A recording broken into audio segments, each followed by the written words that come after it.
जय हिंद दोस्तों, Sandeep tricky math special YouTube channel में आप सभी का स्वागत है। बिहार पुलिस कांस्टेबल नई भर्ती 2023 जिसमें टोटल पोस्ट है 21,391। इस पोस्ट के लिए मॉडल सेट नंबर 34 है। मॉडल सेट नंबर 1 से लेकर 33 तक नहीं देखोगे तो इसके लिए प्लेलिस्ट बना दी है, वहाँ से जाकर आप देख सकते हैं। ये जो मॉडल सेट है रुक्मिणी के मॉडल सेट पर आधारित है। इसमें हम 50 अति महत्वपूर्ण प्रश्न देखने वाले हैं, तो इस वीडियो को अंत तक देखिएगा। वीडियो स्टार्ट करते हैं और चलते हैं हम प्रश्न की तरफ। पहला प्रश्न है आपके सामने कि निम्नलिखित में से कौन अवध का अंतिम नवाब था। चारों ऑप्शन देख लीजिए और बताइए यहाँ पर 1 प्रश्न का सही आंसर क्या है।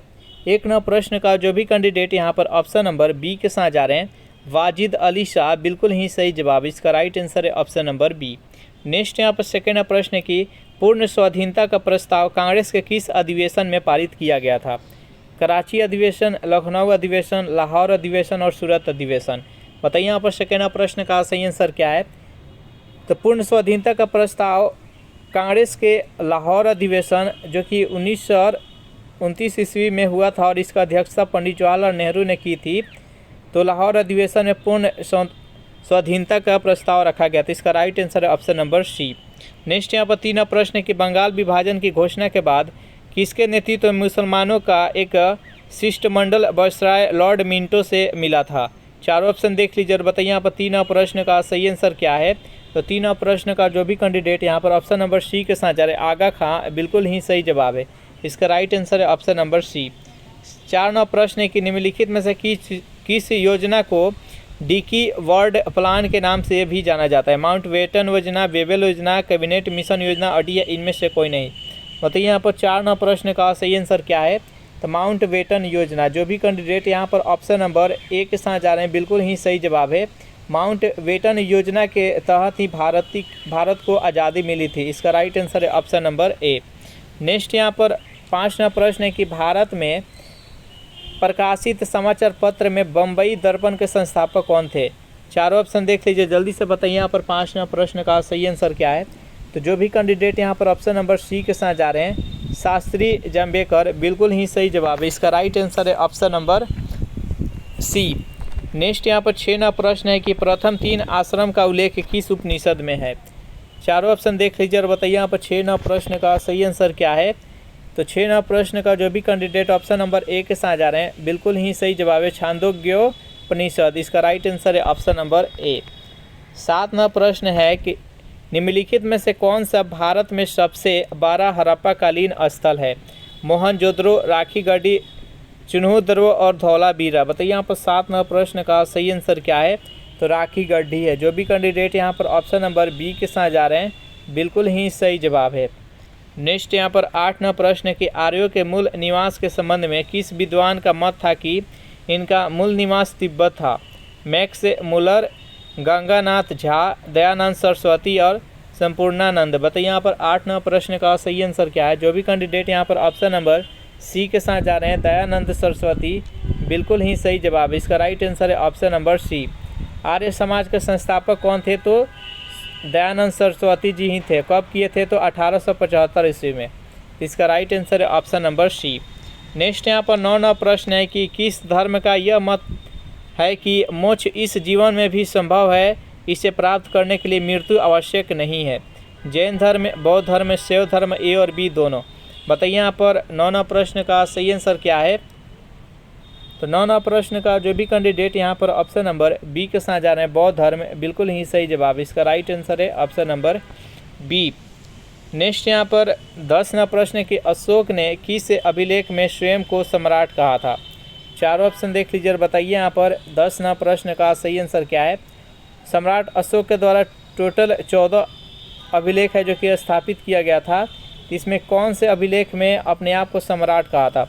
10वां प्रश्न का जो भी कैंडिडेट ऑप्शन नंबर सी के साथ जा रहे हैं, भाब्रू अभिलेख, बिल्कुल ही सही जवाब। इसका राइट आंसर है ऑप्शन नंबर सी। 11वां प्रश्न है कि दशावतार मंदिर का निर्माण किस काल में हुआ था। गुप्त काल, मौर्य काल, गुप्तोत्तर काल और कुषाण काल। बताइए यहाँ पर 11वां प्रश्न का सही आंसर क्या है। तो जो भी कैंडिडेट ऑप्शन नंबर ए के साथ जा रहे हैं, गुप्त काल, बिल्कुल ही सही जवाब है। सेशन आप लोग को अच्छा लग रहा है तो वीडियो को लाइक कर दीजिए, अपने दोस्तों के पास शेयर कर दीजिए। जो भी कैंडिडेट अभी तक इस चैनल को सब्सक्राइब नहीं किए होंगे तो चैनल को फटाफट सब्सक्राइब कर लीजिए। चलिए नेक्स्ट यहाँ पर 12वां प्रश्न है कि प्रसिद्ध शासक अमोघवर्ष द्वारा कविराज मार्ग की रचना किस भाषा में की गई थी? तमिल में, तेलुगु में, मलयालम में, कन्नड़ में। बताइए यहाँ पर 12वां प्रश्न का सही आंसर क्या है? तो कन्नड़ में। जो भी कैंडिडेट यहाँ पर ऑप्शन नंबर डी के साथ जा रहे हैं बिल्कुल ही सही जवाब है। चलिए नेक्स्ट यहाँ पर 13वां प्रश्न देख लेते हैं। प्रश्न है कि दिल्ली सल्तनत के किस शासक ने शुद्ध अरबी सिक्के जलाए थे? कुतुबुद्दीन ऐबक ने, रजिया बेगम ने, बलवा ने और इल्तुतमिश ने। बताइए यहाँ पर 13वां प्रश्न का सही आंसर क्या है? तो जो भी कैंडिडेट यहाँ पर ऑप्शन नंबर डी के साथ जा रहे हैं इल्तुतमिश बता रहे हैं बिल्कुल ही सही जवाब है और गुलाम वंश के वास्तविक संस्थापक माने जाते हैं। इसका right answer option number D. 14वां प्रश्न कि निम्नलिखित में से किसने महाद्वीपीय विस्थापन का सिद्धांत दिया था? चारों ऑप्शन देख लीजिए और बताइए यहाँ पर 14वां प्रश्न का सही आंसर क्या है? तो जो भी कैंडिडेट यहाँ पर ऑप्शन नंबर बी के साथ जा रहे हैं अल्फ्रेड वेगनर बिल्कुल ही सही जवाब है। नेक्स्ट यहाँ पर 15वां प्रश्न है कि म्यांमार के साथ कितने भारतीय राज्य है जो कि सीमा साझा करते हैं? 3, 4, 5 और 6। बताइए यहाँ पर 15वां प्रश्न का सही आंसर क्या है? म्यांमार के साथ कितने भारतीय राज्य है जो कि सीमा साझा करते हैं? तो यहाँ पर 5वां प्रश्न का जो भी कैंडिडेट ऑप्शन नंबर बी के साथ जा रहे हैं यहाँ पर 4 बता रहे हैं बिल्कुल ही सही जवाब। इसका right answer option number B. कौन कौन सा है? तो अरुणाचल प्रदेश, नागालैंड, मणिपुर और ये मिजोरम, ये 4 राज्यों के साथ सीमा साझा करता है। नेक्स्ट यहाँ पर 16वां प्रश्न है कि जोहार घाटी किस भारतीय राज्य में स्थित है? जल्दी से बताइए यहाँ पर 16वां प्रश्न का सही आंसर क्या है? जोहार घाटी किस भारतीय राज्य में स्थित है? 16वां प्रश्न का जो भी कैंडिडेट ऑप्शन नंबर बी के साथ जा रहे हैं उत्तराखंड बिल्कुल ही सही जवाब है। इसका राइट आंसर है ऑप्शन नंबर बी। 17वां प्रश्न आपके सामने कि निम्नलिखित में से किस प्रकार के नदियों में जल ग्रहण की क्षमता कम होती है? हिमालयी नदियों में, प्रायद्वीपीय नदियों में, ए और बी दोनों और उपयुक्त में से कोई नहीं। बताइए यहाँ पर 17वां प्रश्न का सही आंसर क्या है? तो 17वां प्रश्न का जो भी कैंडिडेट यहाँ पर ऑप्शन नंबर बी के साथ जा रहे हैं प्रायद्वीपीय नदी बिल्कुल ही सही जवाब है। जो प्रायद्वीपीय नदियाँ होती है ये मौसमी नदियाँ होती है, तो इसका राइट आंसर है ऑप्शन नंबर बी। नेक्स्ट यहाँ पर 18वां प्रश्न है कि भारत में किस प्रकार के मृदा का सर्वाधिक प्रयोग ईंट निर्माण में किया जाता है? जलोढ़ मृदा, लाल मृदा, लेटेराइट और काली मृदा। बताइए यहाँ पर 18वां प्रश्न का सही आंसर क्या है? तो 18वां प्रश्न का जो भी कैंडिडेट यहाँ पर ऑप्शन नंबर सी के साथ जाना लेटेराइट मृदा बिल्कुल ही सही जवाब है। इसका राइट आंसर है ऑप्शन नंबर सी। 19वां प्रश्न के निम्नलिखित में से कौन खरीफ फसल का उदाहरण नहीं है? जल्दी से बताइए यहाँ पर 19वां प्रश्न का सही आंसर क्या है? जो खरीफ फसल है जो कि कब रोपा जाता है? तो ये जून जुलाई के समय में इसको बोया जाता है और नवंबर लास्ट तक इसको, नवंबर फर्स्ट वीक तक इसको काट लिया जाता है। जल्दी से बताइए इनमें से कौन सा इसका उदाहरण नहीं है? तो यहाँ पर 19वां प्रश्न का जो भी कैंडिडेट ऑप्शन नंबर डी के साथ जा रहे हैं यहाँ पर सरसों बता रहे हैं बिल्कुल ही सही जवाब है। 19 का राइट आंसर जो ऑप्शन नंबर डी, सरसों एक रबी फसल है। नेक्स्ट यहाँ पर 20वां प्रश्न है कि कोल इंडिया लिमिटेड की स्थापना किस वर्ष की गई? जल्दी से बताइए यहाँ पर 20वां प्रश्न का सही आंसर क्या है? कोल इंडिया लिमिटेड की स्थापना किस वर्ष की गई? तो 20वां प्रश्न का जो भी कैंडिडेट ऑप्शन नंबर सी के साथ 1975 में बिल्कुल ही सही जवाब है। नेक्स्ट यहाँ पर 21वां प्रश्न है कि केंद्र राज्य संबंधों पर गठित एमएस मुंशी आयोग का गठन किस वर्ष किया गया? जल्दी से बताइए यहाँ पर 21वां प्रश्न का सही आंसर क्या है? जो भी कैंडिडेट यहाँ पर 2007 बता रहे हैं बिल्कुल ही सही जवाब है। 22वां प्रश्न है कि भारतीय संविधान के किस अनुच्छेद के तहत राष्ट्रपति राज्यपाल की नियुक्ति करते हैं? बताइए यहाँ पर 22वां प्रश्न का सही आंसर क्या है? तो 22वां प्रश्न का जो भी कैंडिडेट यहाँ पर ऑप्शन नंबर बी के साथ जा रहे हैं अनुच्छेद 155 बिल्कुल ही सही जवाब है। 33वां प्रश्न है कि दोनों सदनों के संयुक्त बैठक की अध्यक्षता निम्नलिखित में से कौन करता है? बताइए यहाँ पर 23वां प्रश्न का सही आंसर क्या है? तो दोनों सदनों के संयुक्त बैठक की अध्यक्षता निम्नलिखित में से कौन करते हैं? तो 23वां प्रश्न का जो भी कैंडिडेट ऑप्शन नंबर बी के साथ जा रहे हैं लोकसभा का अध्यक्ष बिल्कुल ही सही जवाब है। नेक्स्ट यहाँ पर 24वां प्रश्न है कि संसद के सत्रारंभ होने के बाद राष्ट्रपति द्वारा जारी अध्यादेश कितने समय के भीतर दोनों सदनों द्वारा अनिवार्य रूप से पारित किया जाना चाहिए? 14 दिन, 6 सप्ताह, 6 माह और 1 वर्ष। बताइए यहाँ पर 24वां प्रश्न का सही आंसर क्या है? तो 24वां प्रश्न का जो भी कैंडिडेट ऑप्शन नंबर बी के साथ 6 सप्ताह बिल्कुल ही सही जवाब है।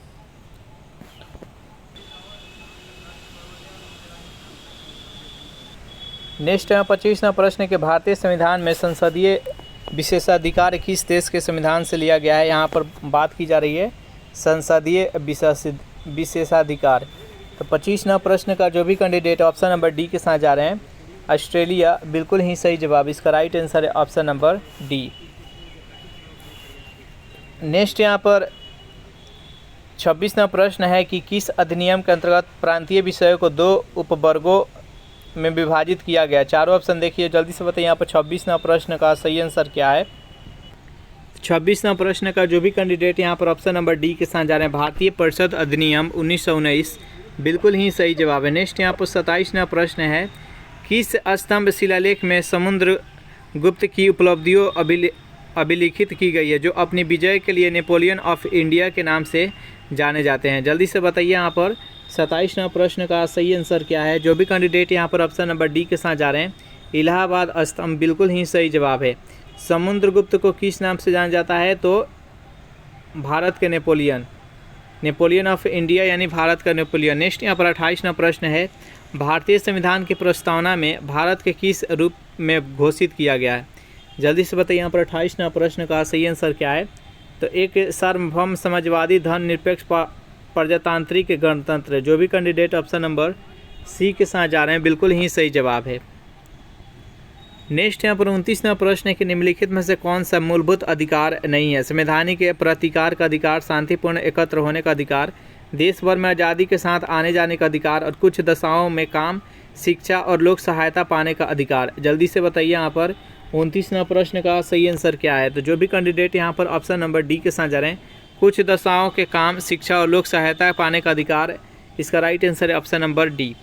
नेक्स्ट यहाँ पर 30वां प्रश्न है कि भारत के नियंत्रक एवं महालेखा परीक्षक से संबंधित उपबंधों का वर्णन संविधान के किस भाग में है। जल्दी से बताइए यहाँ पर 30वां प्रश्न का सही आंसर क्या है। तो भाग 5 में है। जो भी कैंडिडेट ऑप्शन नंबर बी के साथ जा रहे हैं बिल्कुल ही सही जवाब है। 31वां प्रश्न की प्रथम राजभाषा आयोग का गठन किस वर्ष किया गया था। जल्दी से बताइए यहाँ पर 31वां प्रश्न का सही आंसर क्या है। प्रथम राजभाषा आयोग का गठन किस वर्ष किया गया था। तो 31वां प्रश्न का जो भी कैंडिडेट ऑप्शन नंबर सी के साथ जा रहे हैं 1955 में बिल्कुल ही सही जवाब। इसका राइट आंसर है ऑप्शन नंबर सी। 32वां प्रश्न की समाचार पत्र निम्नलिखित में से किस सूची के अंतर्गत आते हैं। जल्दी से बताइए इस प्रश्न का सही आंसर क्या है। समाचार पत्र है जो कि किस सूची के अंतर्गत आते हैं। तो 32वां प्रश्न का जो भी कैंडिडेट ऑप्शन नंबर सी के साथ जा रहे हैं, समवर्ती सूची बिल्कुल ही सही जवाब। इसका राइट आंसर है ऑप्शन नंबर सी। समवर्ती सूची किस देश के संविधान से लिया गया है। जल्दी से बताइए समवर्ती सूची किस देश के संविधान से लिया गया है। 33वां प्रश्न के निम्नलिखित में से कौन सी पुस्तक प्रेमचंद्र द्वारा नहीं लिखी गई है। जल्दी से बताइए यहाँ पर 33वां प्रश्न का सही आंसर क्या है। 33वां प्रश्न का जो भी कैंडिडेट यहाँ पर ऑप्शन नंबर डी के साथ जा रहे हैं, यशोधरा बता रहे हैं, बिल्कुल ही सही जवाब है। नेक्स्ट यहाँ पर 34वां प्रश्न है कि अमजद अली खां का संबंध किस वाद्य यंत्र से है। जल्दी से बताइए यहाँ पर 34वां प्रश्न का सही आंसर क्या है। तो जो भी कैंडिडेट यहाँ पर ऑप्शन नंबर डी के साथ जाए, सरोद बता रहे हैं, बिल्कुल ही सही जवाब है। नेक्स्ट यहाँ पर 35वां प्रश्न कि ग्रे बुक किस देश के सरकारी रिपोर्ट यानी प्रकाशन दस्तावेज है। जल्दी से बताइए यहाँ पर 35वां प्रश्न का सही आंसर क्या है। ग्रे बुक किस देश के सरकारी रिपोर्ट या प्रकाशन दस्तावेज है। तो 35वां प्रश्न का जो भी कैंडिडेट यहाँ पर ऑप्शन नंबर जापान और बेल्जियम बता रहे हैं, यानी डी इसका राइट आंसर हो जाएगा, बी और सी दोनों। नेक्स्ट यहाँ पर 36वां प्रश्न है कि भारतीय वन प्रबंधन संस्थान का मुख्यालय कहाँ स्थित है। कोलकाता, देहरादून, दिल्ली और भोपाल। बताइए यहाँ पर 36वां प्रश्न का सही आंसर क्या है। तो भारतीय वन प्रबंधन संस्थान का मुख्यालय कहाँ स्थित है। तो यहाँ पर भोपाल में स्थित है। जो भी कैंडिडेट यहाँ पर ऑप्शन नंबर डी के साथ जा रहे हैं, बिल्कुल ही सही जवाब है। 37वां प्रश्न है कि नई विज्ञान एवं प्रौद्योगिकी नीति को किस वर्ष लागू किया गया था। बताइए यहाँ पर 37वां प्रश्न का सही आंसर क्या है।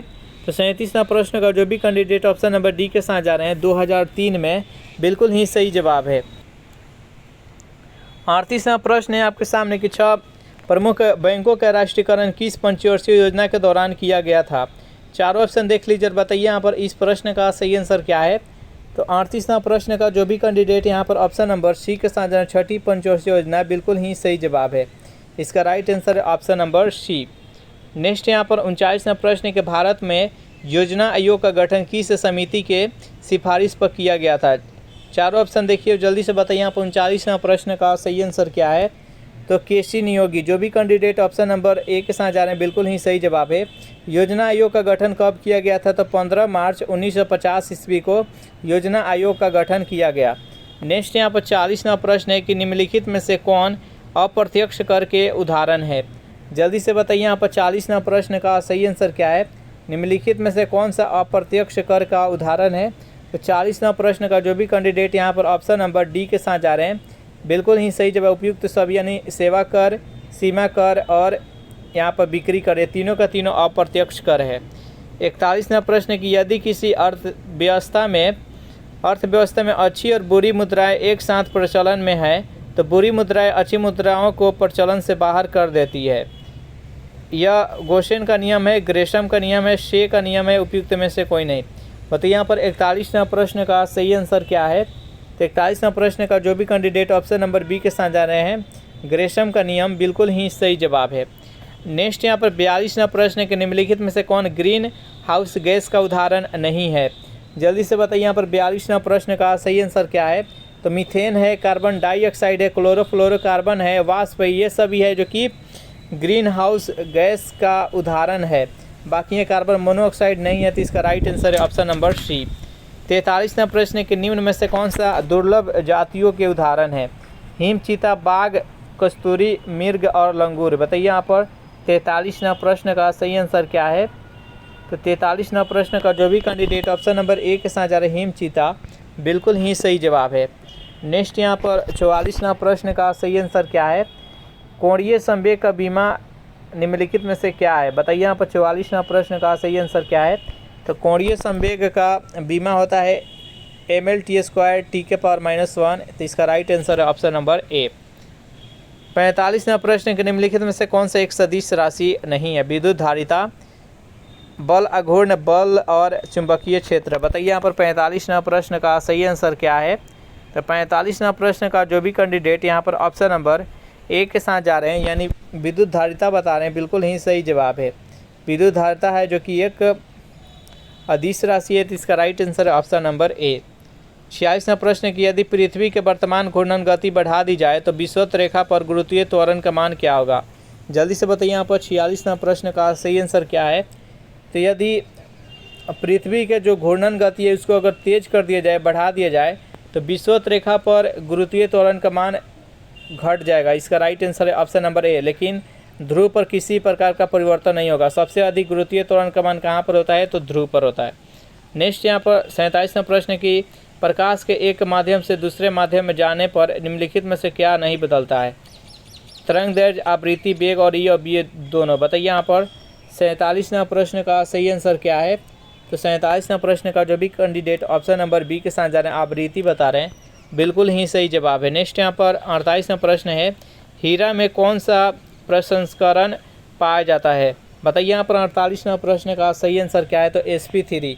जो भी कैंडिडेट यहाँ पर ऑप्शन नंबर ए के साथ जा रहे हैं, बिल्कुल ही सही जवाब है। कार्बन का सबसे शुद्ध रूप है और कार्बन का प्रूफ है जो कि हीरा है। सबसे कठोर पदार्थ क्या है? तो हीरा ही है। नेक्स्ट यहाँ पर 49वां प्रश्न है कि चिली साल्ट पीटर का रासायनिक रूप क्या होता है? जल्दी से बताइए यहाँ पर 49वां प्रश्न का सही आंसर क्या है? NaNO3। जो भी कैंडिडेट यहाँ पर ऑप्शन नंबर बी के साथ NaNO3, बिल्कुल ही सही जवाब है। नेक्स्ट यहाँ पर 50वां प्रश्न है कि अमरबेल निम्नलिखित में से किसका उदाहरण है? स्वपोषी, परपोषी, मृतजीवी और परजीवी। बताइए यहाँ पर 50वां प्रश्न का सही आंसर क्या है? तो अमरबेल है जो कि एक परजीवी है। जो भी कैंडिडेट यहाँ पर ऑप्शन नंबर डी के साथ जा रहे हैं, बिल्कुल ही सही जवाब है। इस प्रकार से यह सेशन यहीं पर समाप्त हो रहा है। सेशन आप लोग को कैसा लगा जरूर कमेंट करके बताइएगा। सेशन आप लोग को अच्छा लगा हो तो वीडियो को लाइक कर दीजिए, अपना दोस्तों के पास शेयर कर दीजिए। जो भी कैंडिडेट अभी तक इस चैनल को सब्सक्राइब नहीं किए होंगे तो चैनल को फटाफट सब्सक्राइब कर लीजिए। Thanks for watching this video. मिलते हैं नेक्स्ट वीडियो में।